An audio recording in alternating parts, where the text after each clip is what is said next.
All right, class, welcome back to SNHU's English 190 with Miss Caldwell. That would be me. This week we are looking at we're picking our research question, and we're taking that research question to the SNHU's library databases. Okay, not using Google. If you found a great source in Google, great, but we're not using that. It's got to be in the library. So,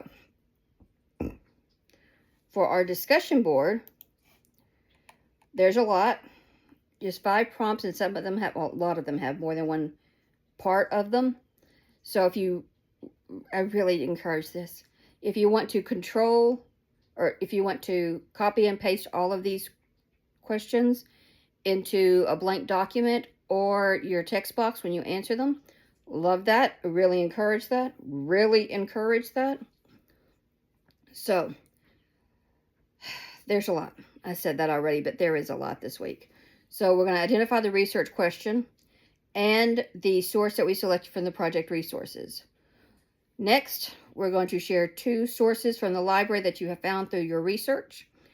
If you don't like these sources later on, or you find something better, that's that's completely fine. As a librarian, I understand that the further we go in a project, the more we realize that sometimes this article doesn't work. This one works better. I don't like any of this. Let's start over. All of that is completely fine with me as long as we're using the databases in the library. And I'm going to say that 5 more times before this is over with. And I'm still going to get some from the Googles. So, again, library databases. The third one is one to describe how these 2 sources support your topic and research question. Now, when we say support the research question, how does it help answer your research question? And when we say support the topic, how does it help you understand the topic better? How does it give you more information about this part of your topic? But the big one is the perspectives. So what perspectives are represented in these sources? What voices are present in these sources, and how are they different? So they use a 4-day work week, so the perspectives are probably going to be an economist, an employee, an employer, a customer, or a client. Those are all different voices that could be in the sources. For my source, or for my project, remember we're doing pets. I know that y'all are probably going to get tired of me talking about animals. I just really don't want to influence your research. And I said this before, but I think a lot of people have had animals or pets in the past. So it's something that we can all sort of kind of relate to. So for my topic on animal boredom, or pet boredom, I may look at an animal behaviorist, veterinarians. I might find sources that look at the perspective of pet owners, or dog trainers would be one. And if I was looking at an academic peer-reviewed source, I might be an academic perspective, but it's also if they surveyed veterinarians, then that's also a veterinary perspective. See how that works a little bit maybe? If not, please ask me questions about that. And how are they different? Okay. This is all to go to prompt number 5. Do the voices and perspectives represented in these sources give a full or fair picture of whom the topic touches? If not, what perspectives do you need to consider as you continue your research? The problem, if we only look at veterinarians, then we're not looking at the whole picture. We're only looking at this part of the puzzle. Okay? We want the whole thing. So if you think you've got the perspectives that help give you a full and fair picture, great. If you think, oh, but I also need this perspective, tell us about that. Okay? This also goes to our responses, which again, we have 2 due on Sunday. In my class, you can spread them out if you need to. If you need to do the first one on Wednesday and the second one on Sunday, great. We all have different calendars and schedules. Maybe you sit down thinking you have enough time and you don't, and you need to do it the next day. That's fine. Completely fine. In my class, at least. So we're going to comment on the sources our classmates shared and how these sources connect to their research question and any recommendations you have about that. So if you don't think that they are connecting, if you don't see the connection, say that nicely, okay? I'm not seeing the connection that you are. I think maybe you should look at something and talk about what you think they should look at. Because our second question is, what other perspectives can you recommend to your classmates to consider?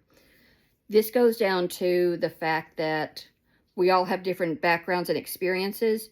So maybe I'm thinking I know a different perspective than you've considered.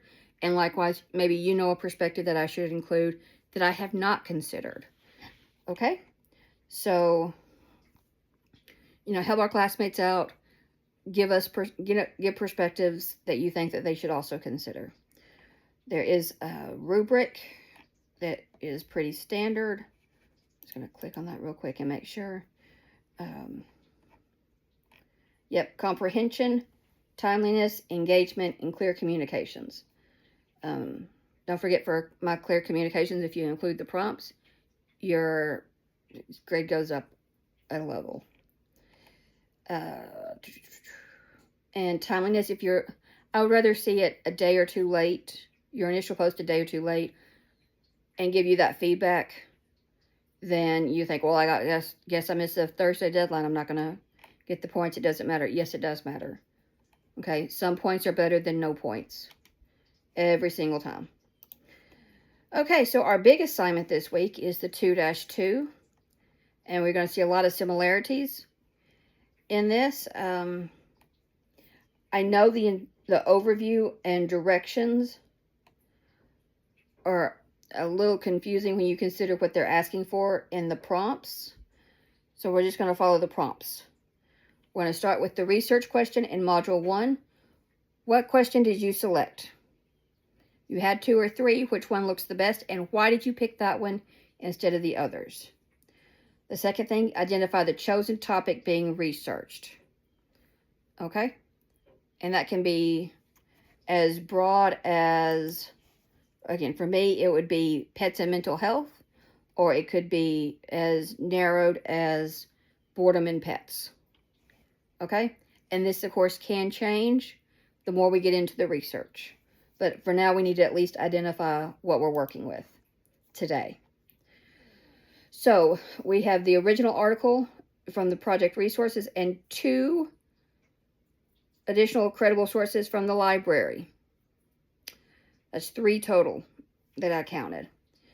The APA citations and the links. I know. I'm not expecting perfection on these citations, but I do need the author's name, the date, the article title, the journal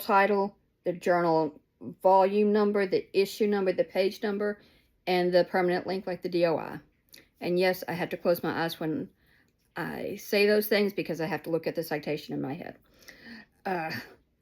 If you don't italicize the journal title and the volume number this week, that's fine. If you don't use a hanging indent this week, again, that's fine. We do need to get better at these things the further we go in our class. But this week, I just need all the information. And the third prompt is explain how each source supports your research and potentially answers your research question. That sounds a lot like our discussion board because it is, but we're going into a lot more details and we're not interested in the perspectives for this assignment. Okay? So the template is fairly straightforward, but instead of having like the citations and then the support section, I have you put the citation and then the support. Tell me how the research supports your topic, how it answers your research question, citation, how it supports your topic, how it supports your research question, citation, how it supports your topic, how it supports your research question. I would like to see 2 to 4 sentences per each of those little bitty points. Give me your best, okay? and of course the APA citation. I don't expect perfection this week. I really don't. Okay. It'd be great, but not necessary. Okay, I know it says 1 to 2 pages. If you use the template, you're probably going to go to 3 pages. That's fine. Let's try not to get to 5 pages. Otherwise, but it absolutely has to be 12 point Times New Roman, double space with the 1-inch margin all the way around. If, again, you like a different font and a different spacing, make sure you do a Control A or a Curl A. It'll highlight your whole document. And then you go up and you adjust the line setting. As long as the final draft that you upload is in 12 point Times New Roman double space 1-inch margins, I'm a happy camper. If you want to use Comic Sans triple spaced in your prep writing, drafts, rough drafts, happy for you. Just, again, make sure it's formatted correctly when we submit it. This is the last week where being single space will not count against you. So let's definitely get in the habit of double spacing. It's just easier to read. Okay, and if you have any questions about these assignments, ask me. If you are having problems with the library databases, we need to ask the librarians because they know their resources a lot better than I do, because they're in there every day in the weeds, and I love that for them. Very jealous. There's a yellow chat button and an email in the upper right hand corner of all the EBSCO pages and the LibGuide pages. If you're using the Sage or the JSTOR databases, you might not have that. So just remember, in the library pages, it's in the upper right hand corner. For your discussion boards, make sure that your links are active. I recommend also giving me the article title and author, just so I can see if I can find it myself, especially if you use something different from the discussion board to the 2-2. Ideally, they'd be the same, but if you use different ones, that's fine. Don't know why you're adding extra work to your plate, but, you know, go you. So, yeah, I think that settles everything. And be sure to email me with your questions. I usually answer everything between 7 a.m. and 7 p.m. Central Time. If I'm outside doing yard work, that might change a little bit. But otherwise, I will try to get to you as quick as possible. And I will see you in class. All right? Talk to you later. Bye.